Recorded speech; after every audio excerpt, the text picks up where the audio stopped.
আমাকে মাজার পূজারি ট্যাগ লাগিয়েছেন, জুলুম করেছেন, কিয়ামতের মাঠে এটার জবাব আপনাকে দিতে হবে। আপনি আমাকে ভণ্ড বলেছেন না জেনে, আপনি জালেম, জুলুম করেছেন। আমরা মাজার পূজারি নই, আমরা ভণ্ড নই, আমরা শুরু থেকে এখন পর্যন্ত বলে যাচ্ছি মাজারের নামে ব্যবসা, মাজারকে নিয়ে রং তামাশা, মাজারকে নিয়ে মেলা, মাজারকে নিয়ে নারী পুরুষের অবাধ মেলামেশা, এটার বিরুদ্ধে ছিলাম, আছি, থাকবো। আর হক্কানি ওলি আল্লাহর জিয়ারত করব, জীবনী আলোচনা করব, উরস করব। ঠিক কিনা কথা বলে? আপনি আমাকে যাই বলেন, বাংলাদেশের কোন হক্কানি ওলির মাজার যদি টাচ করেন, আমরা জীবন দিয়ে দেব। কারণ ইসলাম নদী দিয়ে ভেসে চলে আসে নাই। ইসলাম সাগরের টাইটানিক জাহাজ দিয়ে চলে আসে নাই। ইসলাম কাতাল মাছের পিঠে করে কাতাল শাহ নিয়ে এসেছে। কথা বলেন ঠিক কিনা বলেন না? ইসলাম পাথরে ভেসে মোহসেন আউলিয়া নিয়ে এসেছে। ইসলাম ছুরি মাছের পিঠে বসে বদর আউলিয়া নিয়ে এসেছে।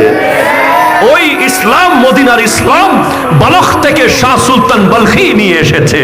ওই মদিনার ইসলাম ইয়েমন থেকে হযরতে শাহ জালাল ইয়েমানি নিয়ে এসেছে।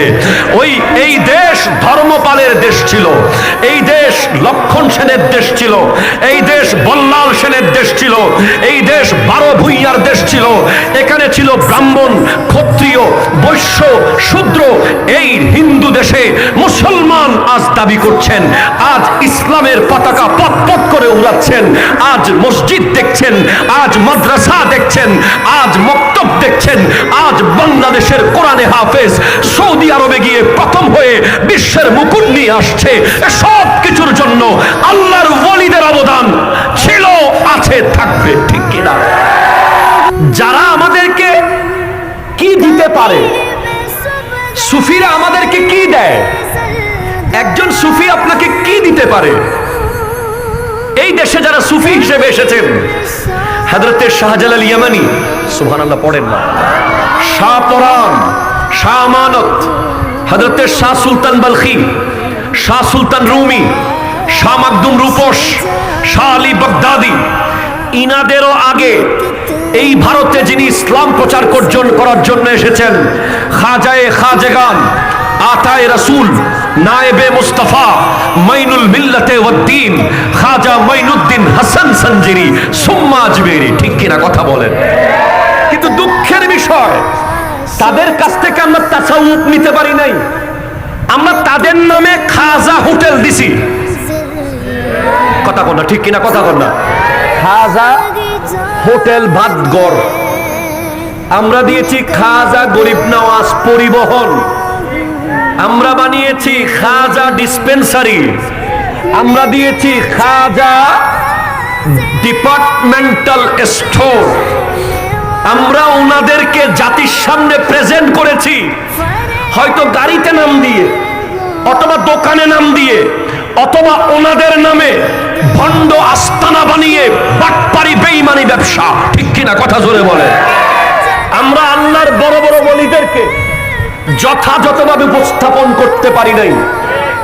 আমাদের একটা দল ওনাদেরকে ব্যবসা প্রতিষ্ঠান বানিয়েছে ওনাদের নাম দিয়ে, যেখানে শরীয়ত বিরোধী কার্যকলাপ করার কারণে আজ বাংলাদেশের যুবক, ইউনিভার্সিটি কলেজের যুবকরা আল্লাহর ওলির দরগাতে না গিয়ে, হক্কানি ওলির দামান না ধরে, আল্লাহর ওলির বায়াত গ্রহণ না করে ফেসবুক আর ইউটিউবকে পীর বানিয়েছে। ঠিক কিনা কথা শুনে বলে? ফেসবুক আর ইউটিউব কি বানিয়েছে? পীর বানিয়েছে। পীরের দরবারে যাবে না। আরে বাবা, ইমাম আবু হানিফা রাহমাতুল্লাহ আলাইহি, প্লিজ আপনারা কি আমার সাথে আছেন? কষ্ট হচ্ছে কথাগুলো আপনাদের? কেন আপনি ফেসবুক আর ইউটিউবের প্রতি ঝুঁকে গেলেন? কারণ আপনি তো ওলি আল্লাহর দামান থেকে সরে গেছেন। আপনি মনে করছেন যে অলির দরবারে গেলে ভণ্ডামি ছাড়া কিছু নাই। হ্যাঁ, একটা দল তো আছে, এই দলের বিরুদ্ধে না বললে আমরাও কিয়ামতের মাঠে ধরা খাবো। ঠিক কিনা বলেন না?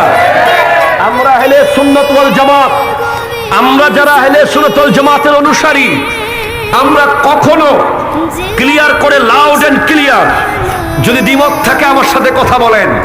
সোশ্যাল মিডিয়ায় লাইভ হচ্ছে, ভিডিও হচ্ছে। গত এক সপ্তাহ আগে আমি নোয়াখালী সেনবাগ গিয়েছিলাম, ওখানে একজন আল্লাহর ওলির মাজার আছে, ওখানে আমি ভালোবাসা সামগ্রী নিয়ে গিয়েছিলাম। ওই আল্লাহর ওলির মাজারে যাওয়ার আগে, জিয়ারতে যাওয়ার আগে যুবকরা বলল, হুজুর বর্তমানে মাজার নিয়ে যেই বিশাল একটা ব্যাপার চলছে, আপনি কিছু বলেন, আপনি কোন দলে? তখন আমি ওই মাজারের গেটে দাঁড়িয়ে বক্তব্য রেখেছি যে আহলে সুন্নাত ওয়াল জামাতের অনুসারীরা মাজারকে সিজদা করা হারাম হারাম হারাম মনে করে। কথা বলবেন না আপনারা? না বললে বলতে হবে, কালকে নাইলে পরশু। মাজারে সিজদা করা কি জায়েজ? কন্ট্রোল লাউড করে বলেন, জায়েজ আছে? সিজদা করব কাকে? আরো জোরে বলেন, কাকে? হারাম মনে করে। এক। দুই, মাজারের আল্লাহর ওলির উরস হবে, সেখানে কেন লিপস্টিকের দোকান দিতে হবে? কথা বলেন, ঠিক কিনা বলেন না? এই দিকে আপনাদের এই দিকে একটা ওরসে আমি আসছিলাম কতদিন আগে, কাশেম শাহর মাজার। আমি আশ্চর্য হয়ে গেছি, হাজার হাজার মানুষ মেলার ভিতরে, অথচ আল্লাহর ওলির ওরসে ওলি আল্লাহর জীবনী চলছে, সেখানে শোনার জন্য লোক পাওয়া যাচ্ছে না।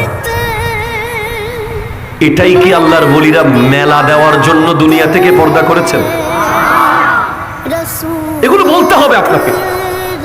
আকবর শাহর এই মাজার মসজিদ প্রাঙ্গণ থেকে আপনাকে লাউড এন্ড ক্লিয়ারলি বলতে হবে, না হলে আমার আপনার ছেলে ভবিষ্যতে সুন্নিয়ত তো দূরের কথা, মিলাদ কিয়াম তো দূরের কথা, দরুদ সালাম তো দূরের কথা, ইহুদি খ্রিস্টানদের এজেন্ট হয়ে যাবে। ঠিক কিনা? কথা জোরে বলে।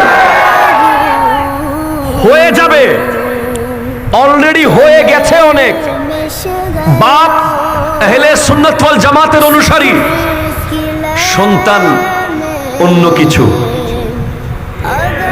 আছে না নাই? কারণ আপনি হককে হক বলেন নাই, সত্য কথা তুলে ধরেন নাই। আজ বাংলাদেশের প্রত্যেকটা হক মাজার, একটু আগের নিউজ বিভিন্ন টিভি চ্যানেলে এসেছে যে শাহ পরানের মাজারে সিলেট গান বাজনা বন্ধ করে দেওয়া হয়েছে। কি আপনারা কি মারহাবা বলবেন না অন্য কিছু বলবেন?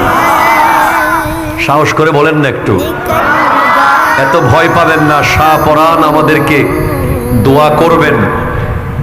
মাজার মানে সেখানে দাঁড়িয়ে দাঁড়িয়ে কোনায় কোনায় বসে গাঁজা খাওয়ার জন্য মাজার দেওয়া হয় নাই। ঠিক কিনা? কথা জোরে বলেন।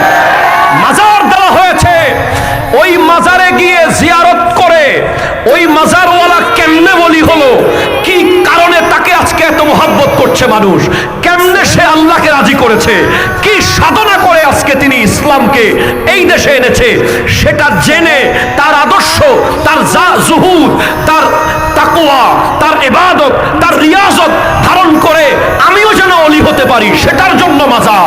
সেখানে গিয়ে গাঁজা খাওয়ার জন্য মাজার না।